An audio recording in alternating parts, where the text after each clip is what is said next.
So I can see we are alive, but yes, we are. So good morning.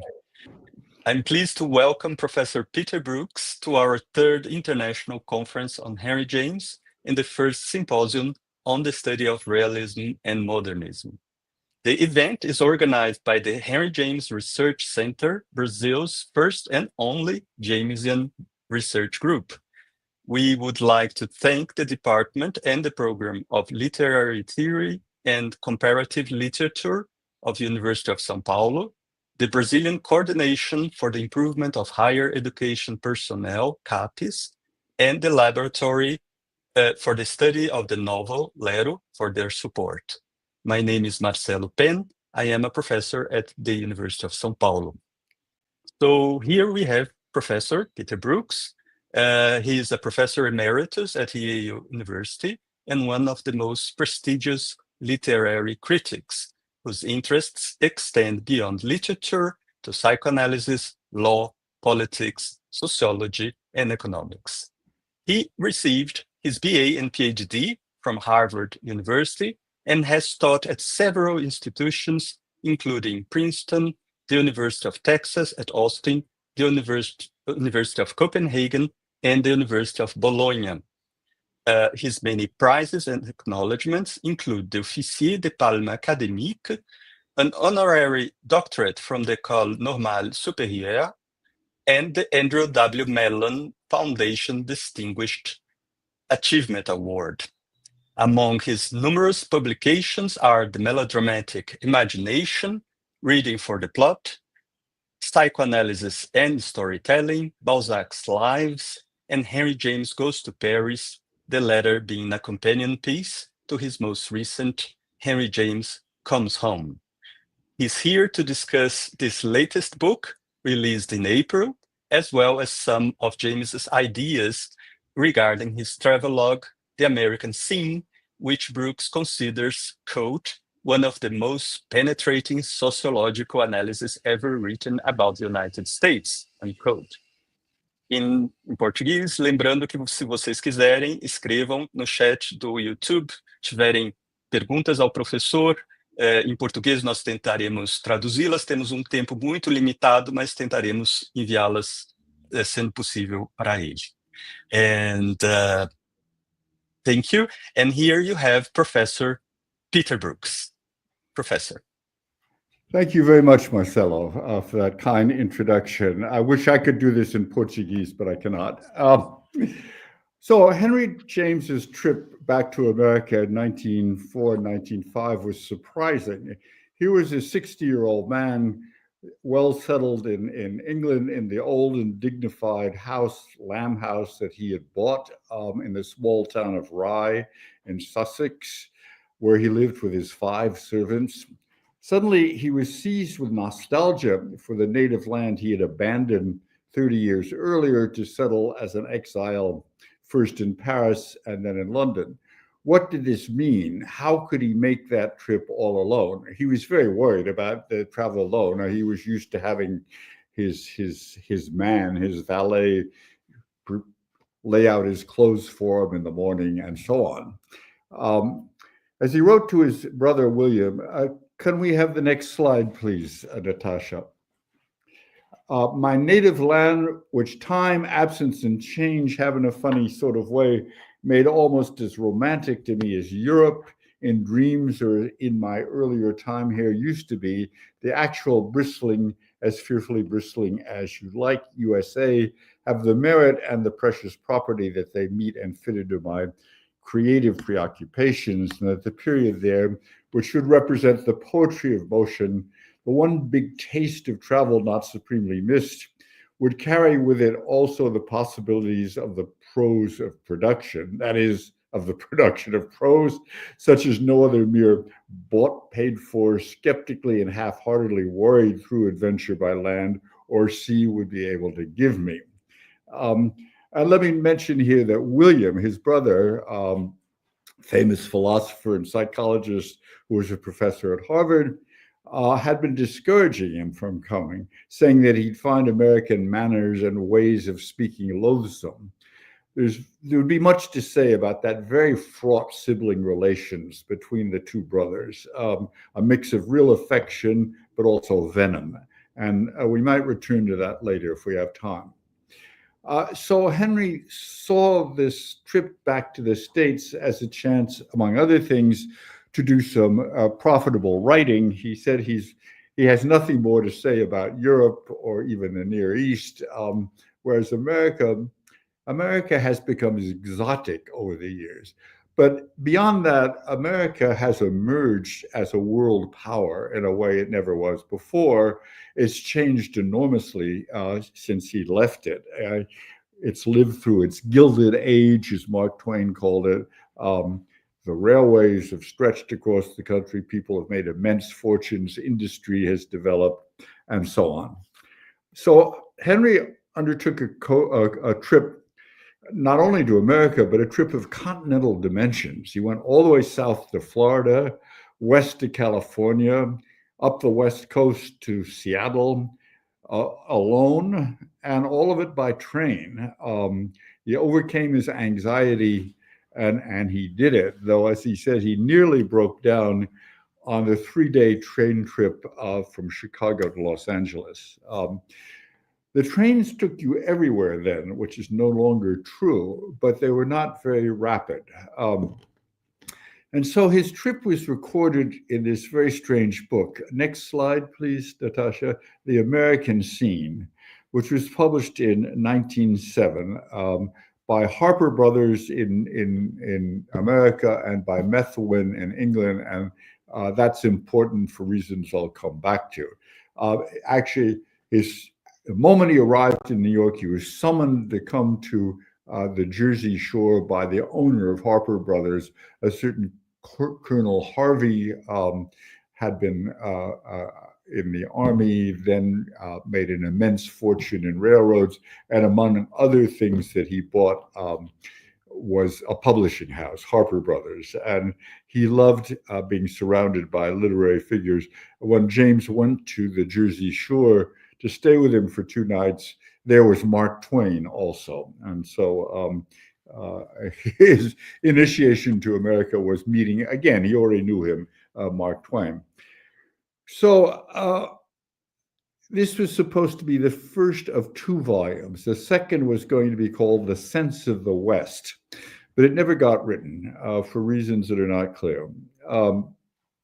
And I think this book turned out, American Scene, to be more than anything else a record of his reactions to American democracy as it had developed over the years. And I found myself very often thinking of Alexis de Tocqueville, his Democracy in America, as the only comparable book.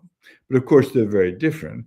Tocqueville came as a foreigner and what you might call, in retrospect, a sociologist, a term that had not yet been invented but would be soon, whereas James came as a native son who remembers a simpler, less affluent country from his childhood. So let me read one significant passage here. This comes at the end of his chapter on Washington, D.C., which he dubs the City of Conversation. He likes Washington because people there are not in business, and they get together, women and men too, to talk, which is not particularly our impression of Washington today. He dined at the White House with Theodore Roosevelt. They were acquaintances, but not friends. Roosevelt thought that James was a miserable little snob, and James called Roosevelt the mere monstrous embodiment of unprecedented and resounding noise. James was very much opposed to Theodore Roosevelt's imperialism in the Spanish-American War and so on. But they behaved well when they were together. But he writes a whole chapter on Washington, and he ends it with a scene that he claims to witness one morning when he visits the Capitol, and he has it all to himself, all alone. And he comes across 3 Native Americans, what he calls a trio of Indian braves. Braves dispossessed of forest and prairie, but as free of the builded labyrinth as they had ever been of these. And he continues to describe these three Native Americans, quote, arrayed in neat pot hats, shoddy suits, and light overcoats with their pockets, I am sure, full of photographs and cigarettes. Next slide, please. And they become, he says, specimens on show of what the government can do with people with whom it is supposed able to do nothing. They seem just then and there, for a mind fed betimes on the leather stocking tails, to project as in a flash an image in itself immense, but foreshortened and simplified, reducing to a single smooth stride the bloody footsteps of time. One rubbed one's eyes, but there at its highest polish, shining in the beautiful day, was the brazen face of history, and there all about one, immaculate, the printless pavements of the state. Now, here the chapter ends with no further commentary on the scene that James seems to have made allegorical. But allegorical of exactly what? It seems to me that those bloody footprints of time, that the pavements of the Capitol fail to record or else succeed in erasing the brazen face of history and what he calls those bloody footsteps of time. If the three Native Americans show a quick and immense historical jump from James Fenimore Cooper's Mohicans and Hurons, which James referred to as the leather stocking tales, it's not one to accept uncritically. The American claim of a fresh start in humanist history, of the right of all to life, liberty, and the pursuit of happiness, is of course built over a near genocide of indigenous peoples. The emptiness of the American landscape is predicated on the non-existence of its prior inhabitants. The immaculate, the printless pavements of the state, as James puts it, are in some deep sense a lie. They fail to record the bloody and brazen face of history. They cover it in an American blandness. I am reminded of James's reaction during his visit to Concord, Massachusetts, and the scene of the opening battle against the British, what he refers to as the slight, pale, bleeding past, in a patched homespun suit, stands there taking the thanks of the bloated present. So America's root in the Revolution can still bring inspiration, though it's not clear what the founding fathers would make of the bloated present for which they're distantly responsible. It's in any case notable that James doesn't bring his chapter on Washington to a grand climax in the evocation of George Washington and the origins of the American Revolution, even though he did visit George Washington's Mount Vernon, which he appreciated in its simplicity. Instead, it is the displaced and dispossessed first inhabitants of the land that are staged on the final page of the chapter. It is the bloody footsteps of time and the brazen face of history that James chooses to leave us with. Over and again, he reminds us of founding acts of violence and a subsequent history of pathos. Now, American democracy to James, I think in general, seems not to have resulted in the kind of freedom he sees those homespun farmers of Lexington and Concord having fought for. In this context, there are many other examples I could give, but one of the more interesting ones is what he calls hotel civilization, of which his trip gave him a large experience since he stayed in many hotels. And first of all, he visits the Waldorf Astoria in New York, which he finds this sort of an amazing example of pseudo-luxury, designed to look like the Palace of Versailles, but deeply controlled by hotel management. And then he stays at the Breakers in Palm Beach, Florida. And he arrives at the Breakers late at night and finds that at 10 o'clock at night, he can't get a meal. That's just off limits, even in this luxury hotel. Next slide, please. And I forgot to give you that one. But anyway, I did mention it. Next slide, please. This is what he has to say about the American public in what he calls hotel culture or hotel civilization.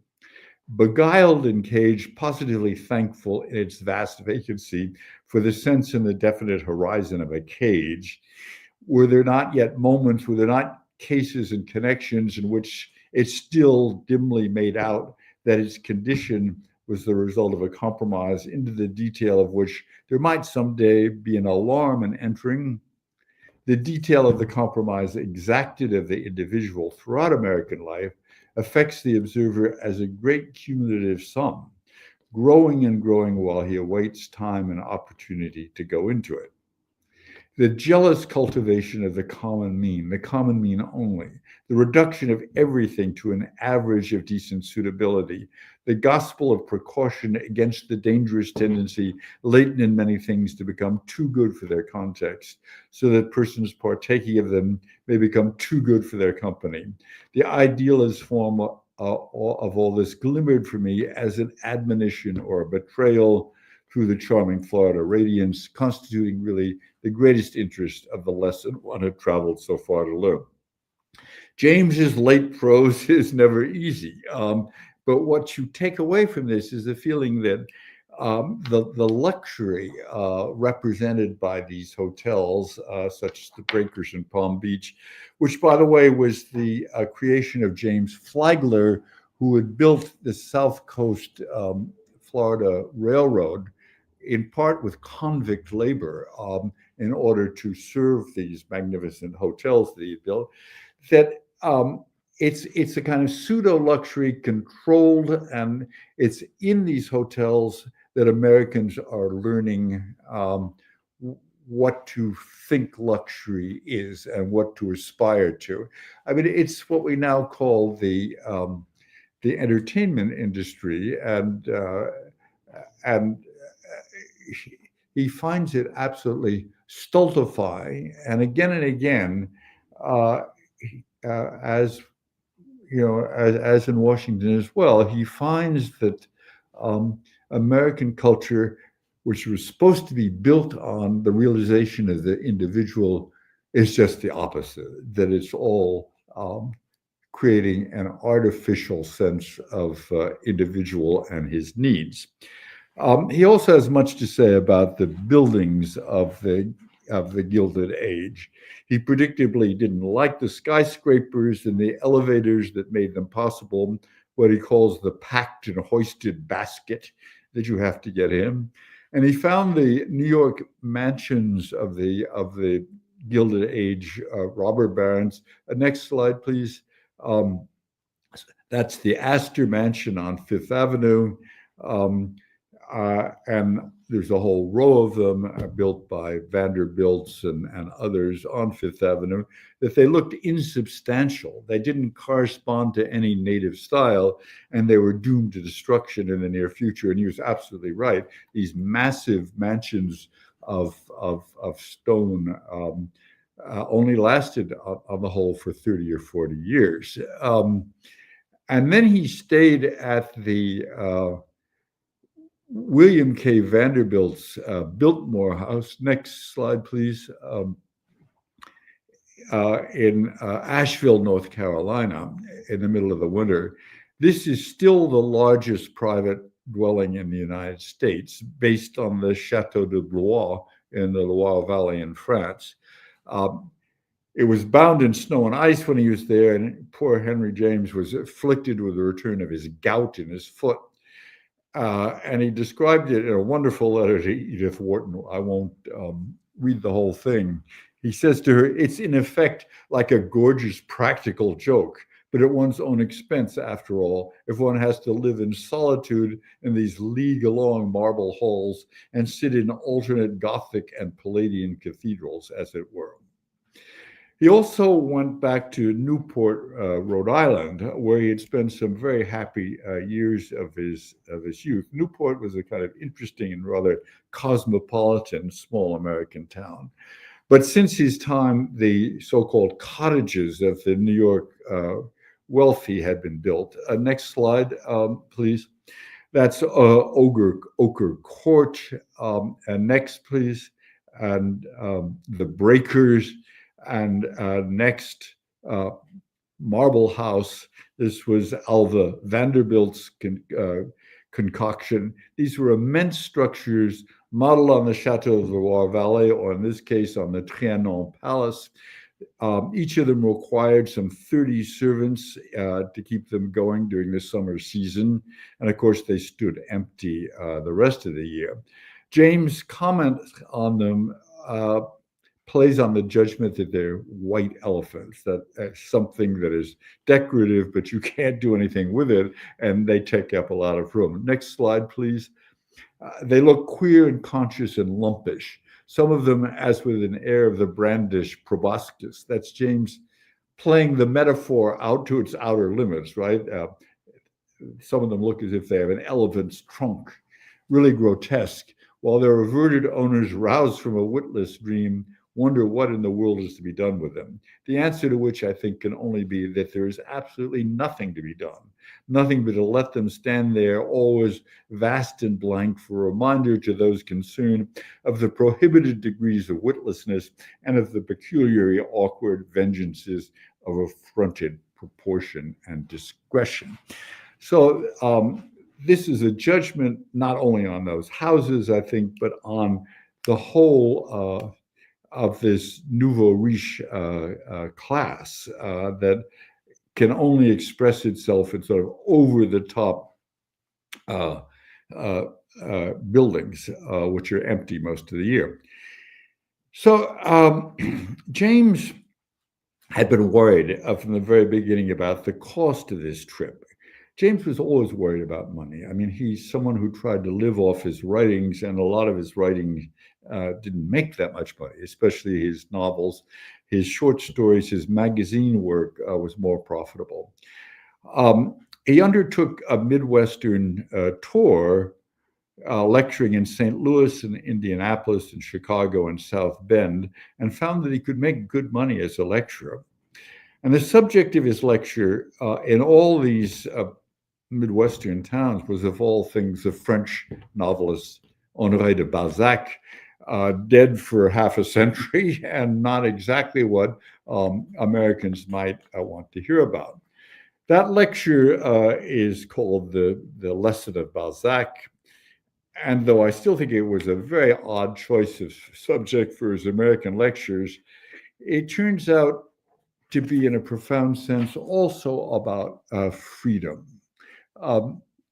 James contrasts Balzac to William Makepeace Thackeray, the author of Vanity Fair. And he says that Thackeray in Vanity Fair is always keen to pass moral judgment on his character, Becky Sharp, whereas Balzac gives his characters the freedom to develop into what they may be. Next slide.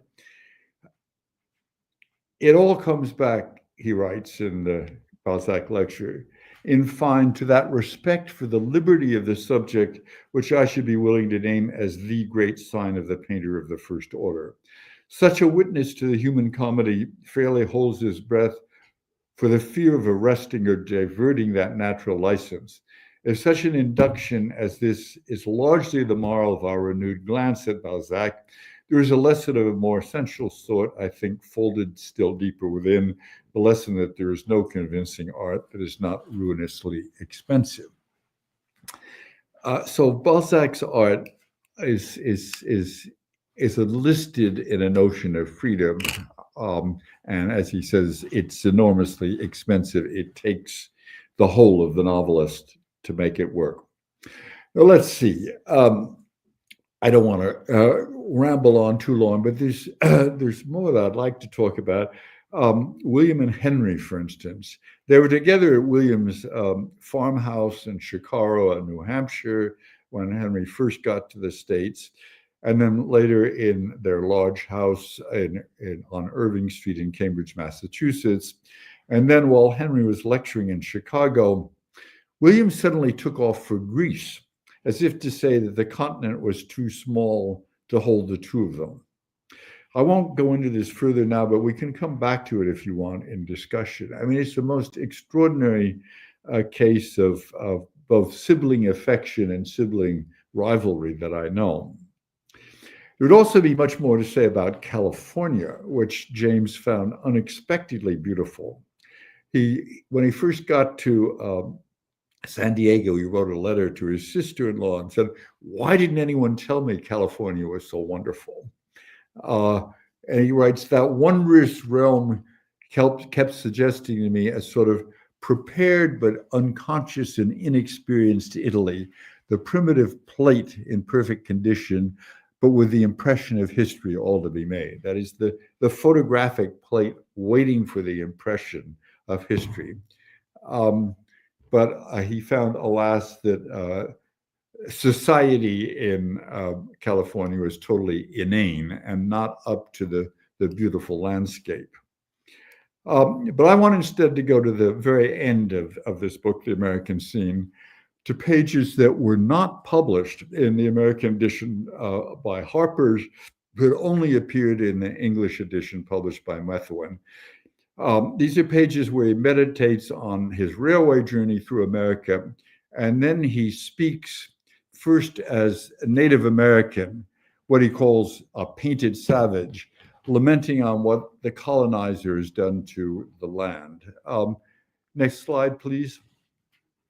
The Native American speaks saying, "Beauty and charm would be for me in the solitude you have ravaged, and I should owe you my grudge for every disfigurement and every violence, for every wound with which you have caused the face of the land to bleed."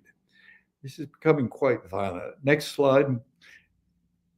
He goes on, "You touch," this is if you will, the colonized speaking to the colonizer. "You touch the great lonely land, as one feels it still to be, only to plant upon it some ugliness about which, never dreaming of the grace of apology or contrition, you then proceed to brag with a cynicism all your own. You convert the large and noble sanities that I see all around me, you convert them one after another to crudities, to invalidities, hideous and ashamed, and you so leave them to add to the number of the myriad aspects you simply spoil, of the myriad unanswerable questions that you scatter about, as some monstrous unnatural mother might leave a family of unfathered infants on doorsteps or in waiting rooms." This is quite a stinging indictment of what Americans have done to their landscape.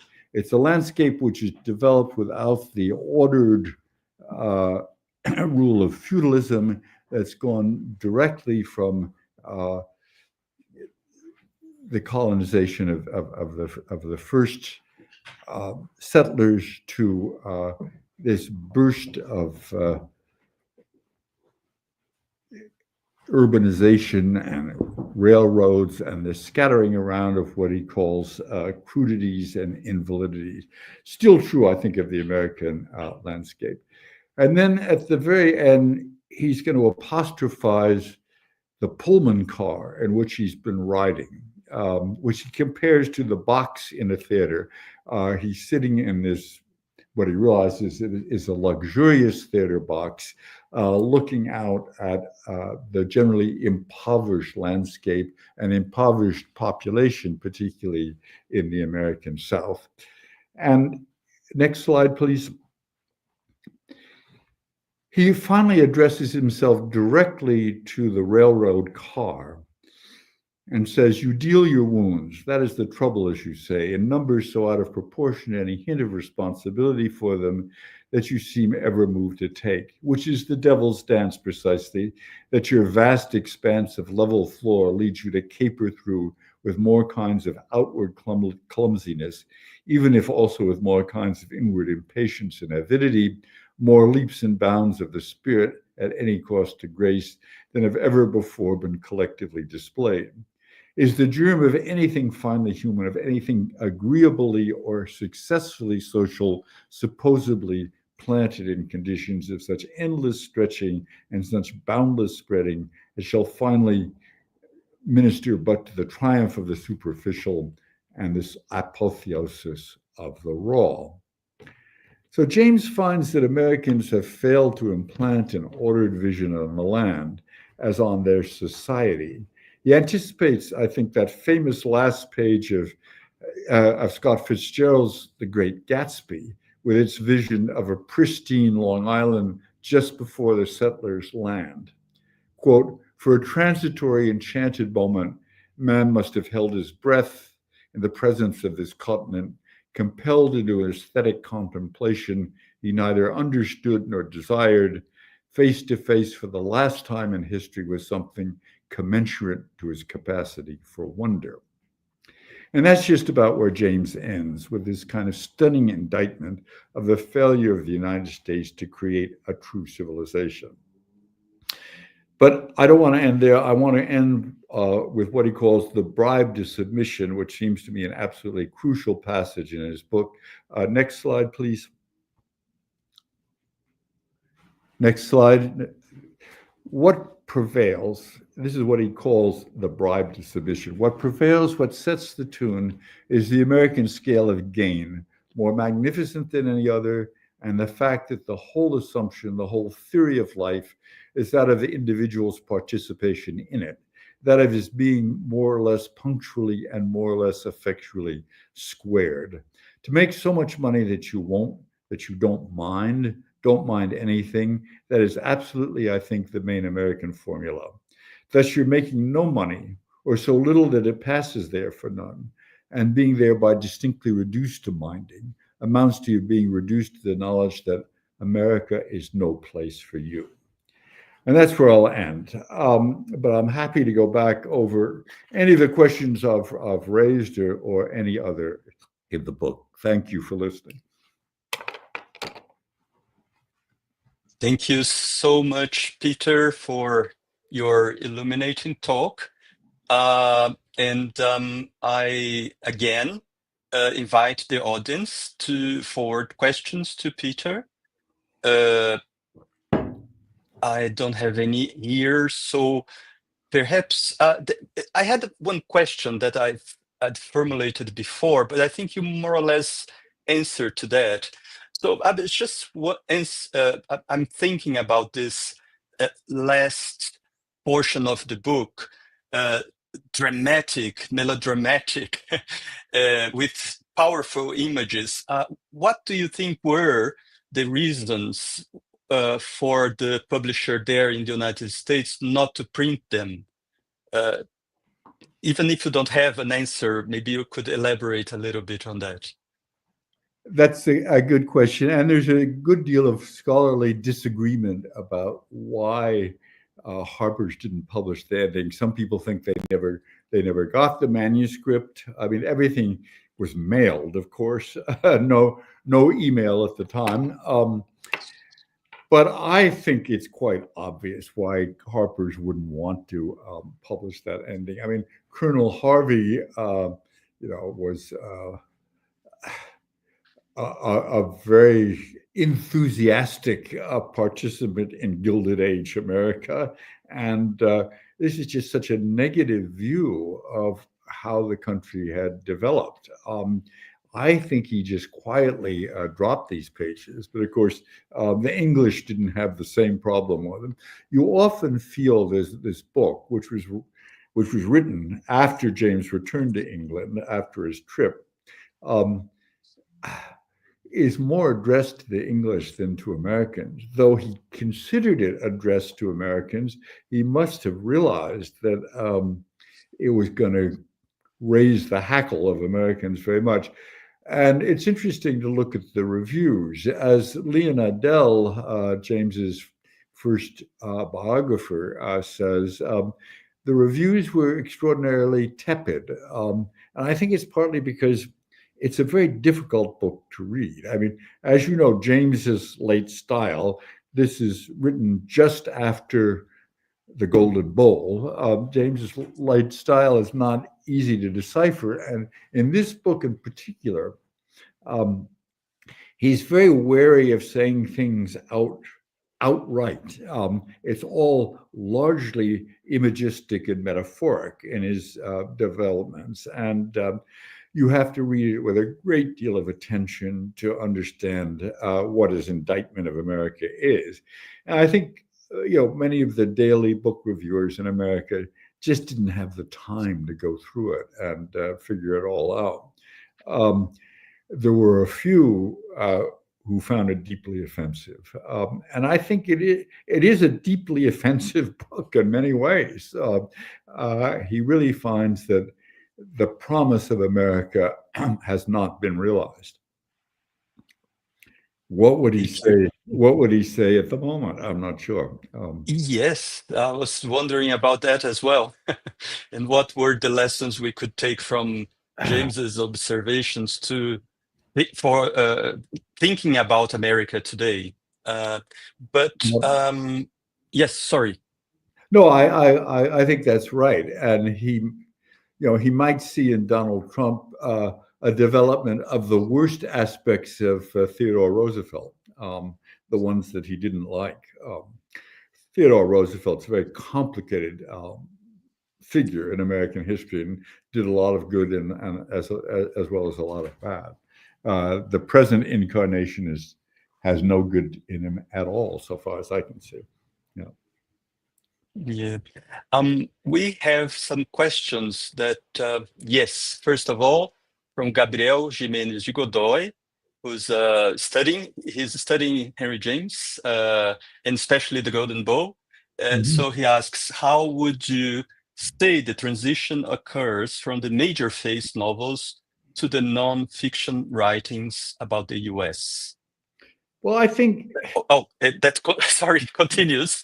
That is, although in Henry James Goes to Paris, you indicate that the Golden Bowl demonstrates a mature appropriation of realist themes and forms, which in your words would make the book Europe a novel. Wouldn't there be a reflection of the dilemmas of the country itself that would allow for a renewed interest in the US? Well, I think, as I said, stylistically, the transition from the major phase novels to the American scene, it's just an intensification of the complications of style in the late books. But then when James got back to England, he actually started a novel about his American experience called The Ivory Tower, a very strange title to give to a novel about America. But The Ivory Tower, I think, is going to develop as a kind of symbol of one kind of withdrawal from American life in the novel. The novel, he only wrote about a quarter of it, but it's extraordinarily interesting to me because it's not only is there a question of fortunes, and there are fortunes many places in James, and in the major phase, of course, Millie Teal is the heiress of all the ages. Lambert Strethers comes from Woollet, where his patron has become rich off manufacturing an item which is unmentionable, right? And in the Golden Bowl, Adam Verver is this American who got so rich that he can retire from business and go off to Europe and start collecting artworks for his museum in American City. But what's different in The Ivory Tower is that there's a great deal of worry about the origins of these fortunes. Where does the money come from? What kind of exploitation is involved in the money? And when the hero of this unfinished novel, Graham Fielder, inherits an immense fortune from his relative, Mr. Betterman, and Roxana, a leading female figure, also inherits a great fortune from her father, whose name is Abel Gaw, G-A-W, a kind of predatory name. The worry is all about, is this money so tainted you can't even use it? And I think that's a new worry in James. There's also a late story I think it stands as the last story in the collected short stories called Around of Visits, which is all about fraud and ends up with the fraudster shooting himself just as the constable arrives to arrest him. So I think this is what James takes away from his American visit more than anything else. Yeah, thank you so much. We have another question here. I think that's a long one as well. I think Professor Brooks, in Henry James Comes Home, you discuss the passive-aggressive dynamics in Henry's relationship with William. Would you say more about that? Oh, that's just that. That's the question. I could talk for hours about that. It's really extraordinary. William, of course, is the older brother, but older only by a little bit. They're very close in age. And William, it seems to me, is always trying to put Henry down. He's very uncomfortable with Henry. He read The Golden Bowl during that summer of 1905, and he wrote Henry an extraordinarily aggressive letter about it, attacking the style and saying, why won't you just, to please your brother, write something straightforward? I'll publish it in my name, he says. And he just is unable to appreciate his brother's writings. And then there's the story of them both being elected to the American Academy of Arts and Letters. And this was a new organization, and Henry was elected, I think, on the second or third ballot, and William only on the fifth. And William wrote a letter refusing membership on the grounds that his brother was already a member. And as he puts it, my younger and shallower and vainer brother is already a member, so I don't want to join. It's just a sort of childish put down. And it just shows you that, I don't know, childhood sibling dynamics never die. They're projected forever into the future. I think also it has to do with some discomfort that William feels at his brother's sexuality, and the fact that he is, what do you want to call him, a closeted gay. He's certainly not an open gay, or doesn't seem to be practicing, at least not very often, but he is unmasculine to William, and William was very much into masculinity. There's a very interesting book by a man named Kim Townsend, who teaches at Amherst, called Manhood at Harvard, which was about this movement after the Civil War to sort of cultivate a virility among a group at Harvard. And the group included William James and Theodore Roosevelt and the future Supreme Court Justice Oliver Wendell Holmes. And they were all into this sort of physical training. Gymnasiums were built at that time, into exercise. William loved climbing mountains in New Hampshire and so on. And Henry obviously did not belong to this kind of overt masculinity. And in fact, his fleeing to Europe was to get away from all of that, clearly. Yes, that's very interesting.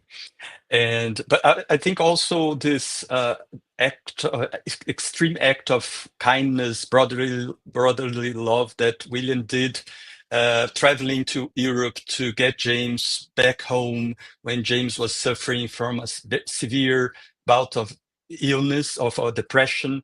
And William was very sick himself, and in fact, he would die just short after they arrived in the US. So, as you said, there are so many nuances in this. There's so many nuances, yes, and they were also very close. And yes, William's wife, Alice, had a very close bond with Henry. And when he fell into his late life depression, she came and took care of him. And it's it's full of not only nuances, but contradictions, you might say. And also, Alice, I have to say, she presided over the first collection of James's letters, which was done by Percy Lubbock, of course, who had been James's a disciple and wrote The Craft of Fiction. But she censored those letters so thoroughly. She wanted any signs of affection to young men to be expurgated from the letters. So she was, in a sense, controlling Henry James's posthumous reputation as well. Thank you. So there's another one that is a longer question. So good morning, Professor Brooks. Thank you very much for your thought-provoking talk.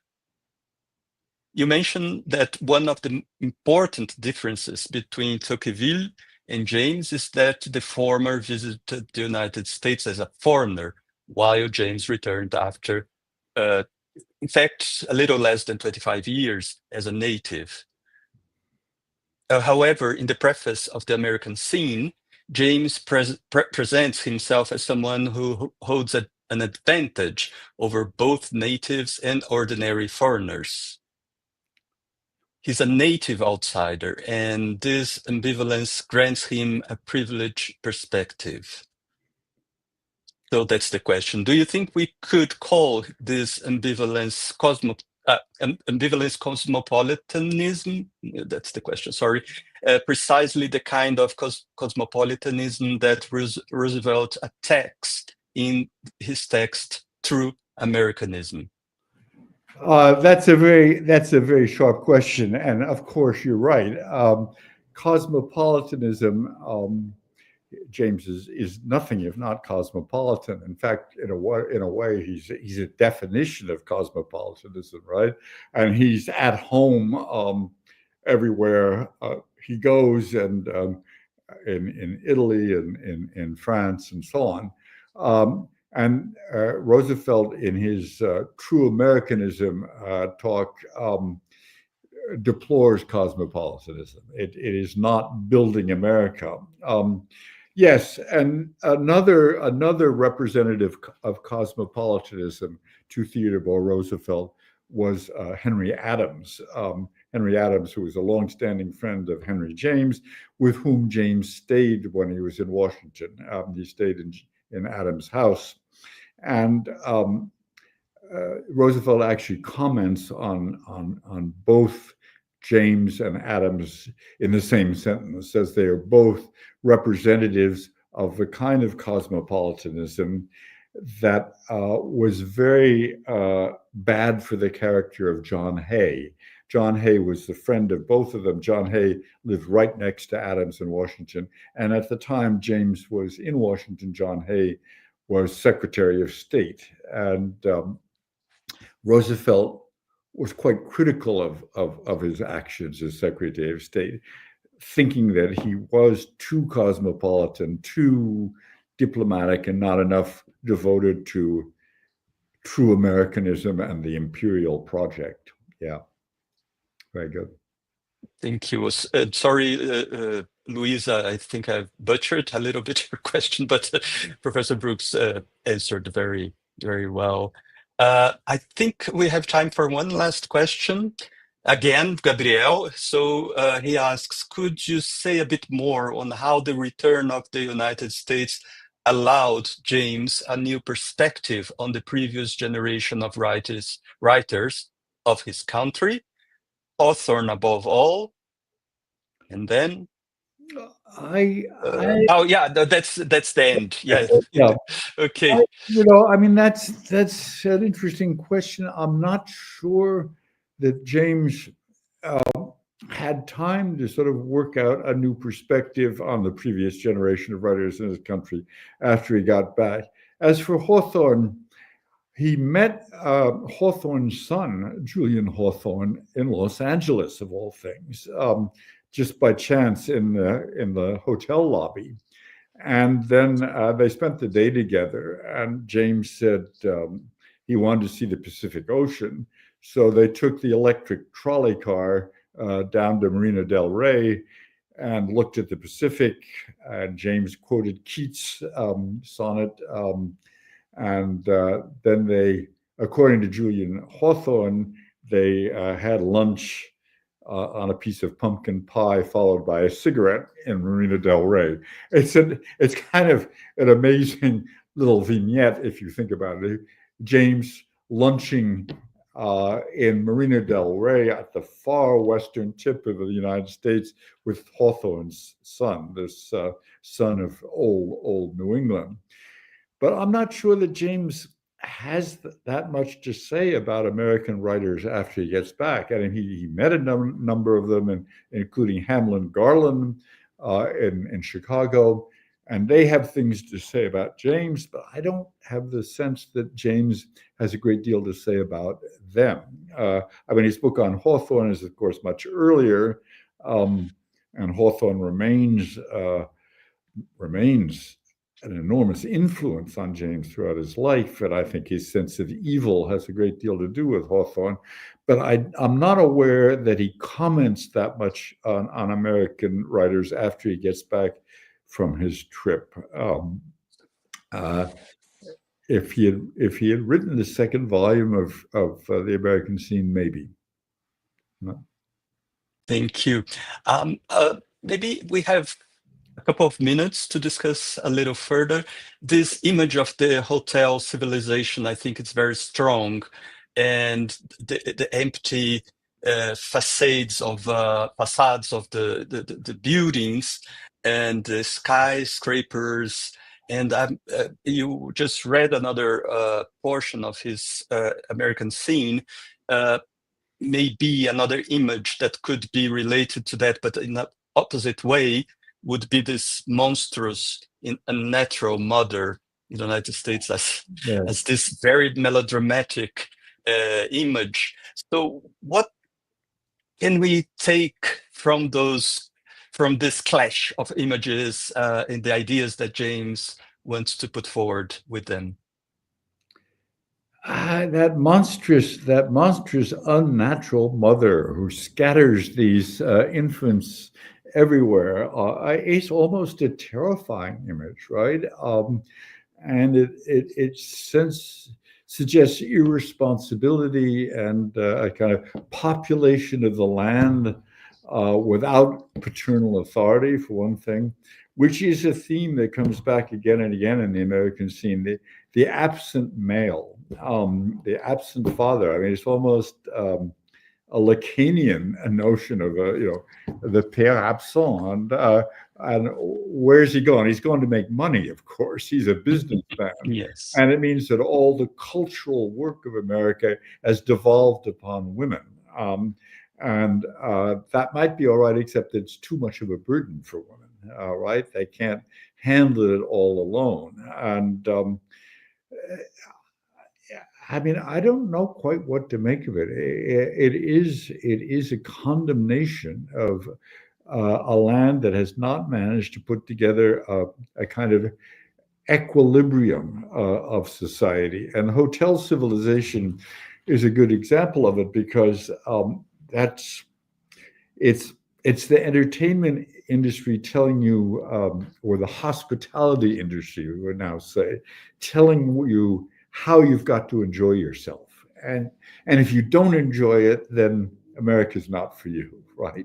And it's interesting also when he's talking about the Waldorf Astoria in New York, that the one kind of adventure that might interest him, that is the sexual adventure, the clandestine rendezvous in the hotel, is rigorously abolished. That's not allowed. And so this vestige of American Puritanism goes along with the claim of here's what you must enjoy. So it's all deeply unfree, and that's what he keeps coming up with in his confrontation with America. And I think there's a lot of truth in that.